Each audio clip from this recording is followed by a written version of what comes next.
Hello hello hello. आज हम करने वाले हैं particle in a one dimensional box.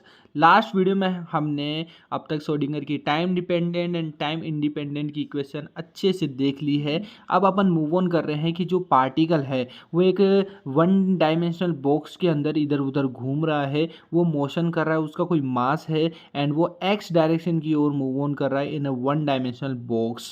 ठीक है, एंड उसके अंदर वॉल्स से इनफाइनाइट वॉल्स है। ठीक है, उस बॉक्स की इनफाइनाइट वॉल्स है, तो वो जो इसके अंदर पोटेंशियल एनर्जी है वो इसकी either will be zero either will be infinity. तो जीरो से इन्फिनिटी के बीच में लाई करती है। तो हमने टाइम इंडिपेंडेंट के अंदर देखा था कि पोटेंशियल एनर्जी जो कांस्टेंट जो टाइम के ऊपर डिपेंड नहीं करती है। दैट इज वाई वी की इक्वल टू जीरो के केस में आपका एक्स जो है वो कहाँ तक वेरी करेगा, जीरो से वन तक। तो ये हमारे जो पोटेंशियल एनर्जी है वो जीरो से इनफाइनाइट के बीच में वेरी करेगी और अपने बॉक्स की लिमिट जो है जीरो से ए के बीच में, यानी ए आपकी विड्थ है यहाँ पे।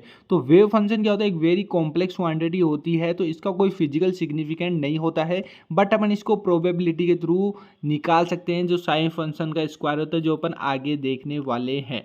इन case of one D Schrodinger की टाइम इंडिपेंडेंट इक्वेशन के अकॉर्डिंग पोटेंशियल अपना कांस्टेंट होता है, potential energy. So that is why अपन यहाँ पर श्रोडिंगर की टाइम इंडिपेंडेंट वाला फॉर्मूला यूज कर रहे हैं, राइट। ये फॉर्मूला आ गया अपना, जो अपन ने प्रीवियस वीडियो में देखा था। नाउ इस केस में जब v की वैल्यू जीरो है तो ये पार्ट जीरो हो जाएगा, जीरो हो जाएगा तो e मल्टीप्लाई हो जाएगा इससे एंड इससे मल्टीप्लाई हो जाएगा। तो मैं क्या अज्यूम कर रहा हूँ कि ये वाला पार्ट है जिसमें e भी इंक्लूडेड है उसको k स्क्वायर बोलता हूँ। तो यहाँ पे वैल्यू क्या आ जाएगी, प्लस में k square psi of x equal to zero.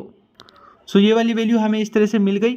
Now अपन साई की वैल्यू निकाली हमने वेव फंक्शन के अंदर, ए साइन के ऑफ एक्स बी कॉस के ऑफ एक्स। ऐसा क्यों, क्योंकि जो बॉक्स है आपका वन डी जो जीरो से ए के बीच में इस तरफ करेगा तो कॉस के रेस्पेक्ट में, इस तरफ करेगा तो साइन के रेस्पेक्ट में, राइट। तो ए साइन आ गया एंड बी कॉस आ गया, राइट। नाउ अगर एक्स की वैल्यू जीरो है तो साई की वैल्यू जीरो होगी। और अगर मतलब कि अगर आप बॉक्स की लिमिट देखोगे, बॉक्स की लिमिट से समझो यहाँ पर, तो अगर इस पॉइंट पर इस लाइन के ऊपर है तो साई का यानी वेव फंक्शन बन रहा नहीं है तो जीरो है, इस पॉइंट पर है तब भी वेव फंक्शन आपका जीरो है। आ जाओ वापस आ जाओ। तो इस केस में अगर जीरो जीरो है तो मैं अगर जीरो ये और ये वाला दोनों जीरो यूज करता हूँ इक्वेशन नंबर वन में, यहाँ जीरो तो साइन जीरो जीरो होता है, कोस जीरो वन होता है और ये जीरो होता है, तो बी इक्वल टू जीरो हो गया। अब बी इक्वल टू जीरो को मैं इसी इक्वेशन में पटक दूंगा ऊपर वाली में, तो ये वाला पार्ट जीरो हो गया, बच गया क्या, psi equal to A sine के एक्स आ गया। अब बाउंड्री लिमिट यूज कर रहा हूँ जहां पर मैं x इक्वल टू ए पर आ गया, ठीक है, पहले जीरो बता, अब ए पर आ गया, तो इस केस में भी साई क्या है, जीरो है। तो अगर अब मैं यहाँ पर a लिख दूँ, राइट, किस केस में, ये वाली इक्वेशन यूज करेंगे, अब ये वाली इक्वेशन यूज करेंगे। इस इक्वेशन में मैं इसकी वैल्यू जीरो रखता हूँ, इसकी वैल्यू ए रखता हूँ, तो a साइन के ए आ गया। तो अब साइन के ए की वैल्यू क्या हो सकती है, एन पाई हो सकती है, प्लस माइनस एन पाई हो सकती है। तो के ए इक्वल टू एन पाई आ गया, एन की वैल्यू 1 2 3 4 एंड सो ऑन चलेगी। तो के इधर आ गया एंड एन पाई अपॉन ए नीचे चला गया। इक्वेशन नंबर 4 में मैं के की वैल्यू रख दूं तो psi equal to A sine n pi upon A x, right. Now normalization condition देखी थी हमने प्रीवियस वीडियोस में, जिसके अंदर आता है कि इंटीग्रेशन करते हैं जीरो से ए की लिमिट तक, तो साई एंड साई स्टार का मल्टीप्लाई डी एक्स वन होता है। दोनों साई की वैल्यू रख दो, ये साई की वैल्यू ए की तो है, क्वेश्चन नंबर 5 वाली जो जीरो से ए के बीच में लाई कर रही है, तो जीरो से ए के बीच में ए भी है यहाँ पर, इसको पुट कर दो। पुट कर दिया, स्टार का मतलब कुछ ही नहीं है, ये इससे मल्टीप्लाई हो रहा है, बस ए स्क्वायर बन गया, इधर साइन स्क्वायर बन गया, ओके।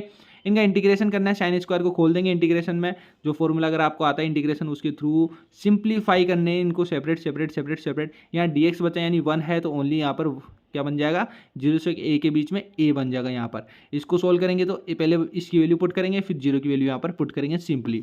तो चलो चलते हैं उस पॉइंट, उस इक्वेशन, उस स्टेप के ऊपर। यहाँ पे थोड़ा ध्यान से पढ़ना है, यहाँ पे थोड़ा फोकस करना है। तो यहाँ पर ए आ गया, माइनस में इसको सोल्व किया तो ये वैल्यू आई एंड इसकी वैल्यू ये आ रही है, ये सब जीरो हो जाएगा एट दी एंड। अब हम सबको बताया 2 पाई की वैल्यू जीरो होती है, इसकी वैल्यू जीरो होती है, तो ए स्क्वायर ए, ठीक है, तो ए चल गया राइट साइड में, 2 चल गया राइट साइड में, तो 2 अपॉन ए हो गया, ए स्क्वायर ए निकाल दिया, अंडर रूट ऑफ 2 अपॉन ए। यहाँ तक क्लियर है। अब जो इक्वेशन नंबर मेरी 5 थी, कौन सी वाली, ए साइन के एक्स, तो ए की वैल्यू यहाँ रख सकता हूँ, रख दो भैया, ओके। एंड मेरी के की वैल्यू यहाँ मैंने निकाली थी ये वाली, तो this is your equation number 5, ठीक है, ये वाली है, सॉरी। तो के की वैल्यू भी रखनी है इसके अंदर, एन पाई अपॉन ए। तो फाइनल वैल्यू आ गई psi of x equal to √2/a sine n pi x upon a, this is your wave function. याद रखना, बहुत बार एग्जाम्स में न्यूमेरिकल्स भी बन जाते हैं, इसके ऊपर बनते ही बनते हैं। एंड जहाँ पर ए क्या है, विड्थ ऑफ बॉक्स, आपको न्यूमेरिकल में विड्थ दे देंगे एंड फाइनल बोलेंगे वेव फंक्शन फाइंड आउट करो, तो आपको फाइंड आउट करना पड़ेगा इन दैट केस। अभी मैंने के स्क्वायर की वैल्यू अज्यूम करी थी 8π² m e upon H square, and A K की वैल्यू मैंने क्या निकाली थी, n π/a, राइट। इसके इक्वल रख दो इसको, तो इस तरह से हो गया n² π² अपॉन a स्क्वायर। अब मुझे ई की वैल्यू चाहिए टोटल एनर्जी की, तो ई को इस तरफ, बाकी सबको उस तरफ, तो इस तरह से वैल्यू बन गई। नाउ अभी रुको जरा, सब्र करो, मजा आएगा। n π² अपॉन में 2m रखा है और इसको इधर ले गया, क्यों लेके गया, देयर इज ए रीजन, ठीक है। h² upon 4π² and 1/a²। अब इस पार्ट को मैंने अलग रखा है, इसके पीछे आपको पता चली गया होगा कि h/2π सर मेरा होता है हाफ h या कट करा हुआ h, जिसका स्क्वायर करूंगा तो h² π² और 2 4 हो गया। तो ये वैल्यू यहाँ पर बन गई h कट का होल स्क्वायर अपॉन 2ma²। अब ये वाली जो वैल्यू आई है, this is your energy eigen value which is important. This one is also important, this one is also important, both are important for us. Okay, assume कीजिए equal to 1 के केस में n की वैल्यू 1 हो गई, यहाँ फाइनल वैल्यू मिली ये वाली। ओके, तो मैं ये वैल्यू ये इसके अंदर ही तो मौजूद है, तो मैं इसको ऐसे लिख सकता हूँ En equal to n² E1। अब n की वैल्यू 1 रखूँगा तो E1, n की वैल्यू 2 रखूँगा तो 4E1, 3 रखूँगा तो 9E1, 4 रखूँगा तो 16E1। Okay, so this is how we are able to see this. Okay, now थोड़ा सा और बचा है, घबराओ मत, होने वाला है, थोड़ा सब्र रखो, बहुत इजी है। अपन को लग रहा है फर्स्ट टाइम देख रहे हैं इसलिए टफ है, 2-3 बार आप खुद से लिखोगे ना तो बहुत इजी लगेगा, बहुत, बिलीव मी, आपके दिमाग में प्रिंट हो जाएगी ये चीज़ें। So the energy of the particle is quantized and the discrete. इससे पता चला भाई कि हमारी जो वैल्यू है वो डिस्क्रीट है समाउ, तो डिस्क्रीट का चार्ट इस तरह से देख लिया मैंने, x = 0 से a के बीच में।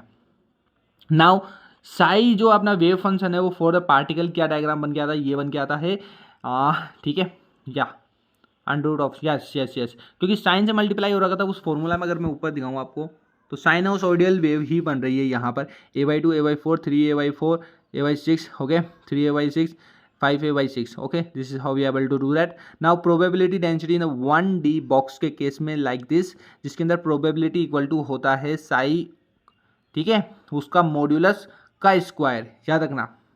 अभी मैं फॉर्मूला भी दिखा दूंगा। सो द 0 पॉइंट एनर्जी आपकी निकल के आती है, देखो एक मिनिमम एनर्जी क्या निकलेगी सर, E1 की वैल्यू रखी थी मैंने और ये वैल्यू मिली थी मुझे, तो दिस इज योर मिनिमम ना dear. So your minimum energy can't be 0, so it is क्या है, π² h cut square upon 2ma², that is your 0 point energy. ये फॉर्मूला भी आ जाता है भैया, तो इसलिए हमने ये भी बता दिया आपको। आगे चलें, डायग्राम समझ में आ गया तीनों, ये स्क्वायर है, ये फिर स्क्वायर है, ये साई1 है, साई2 है, साई3 ऐसे चलता रहेगा। सो आपका वेव फंक्शन आपको उनको पता चल गया, कॉम्प्लेक्स क्वांटिटी है, बट इसका कोई फिजिकल सिग्निफिकेंट नहीं है, लेकिन कि आप अगर अपन इसके मैग्नीट्यूड का स्क्वायर कर दें तो ये एक प्रोबेबिलिटी देता है finding a particular particle in A volume of A space at A given time, जो जिसके थ्रू अपन ने साई फंक्शन निकाल लिया, दिस वन अभी निकाली थी वैल्यू, ठीक है, आइगन वैल्यू एनर्जी वाली ये निकाल दी, टोटल एनर्जी।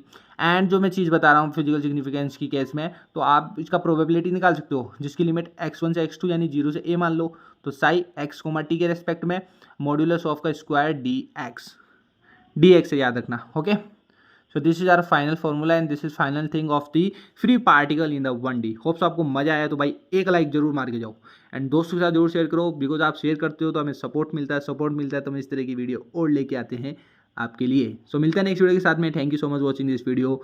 जय हिंद, जय भारत।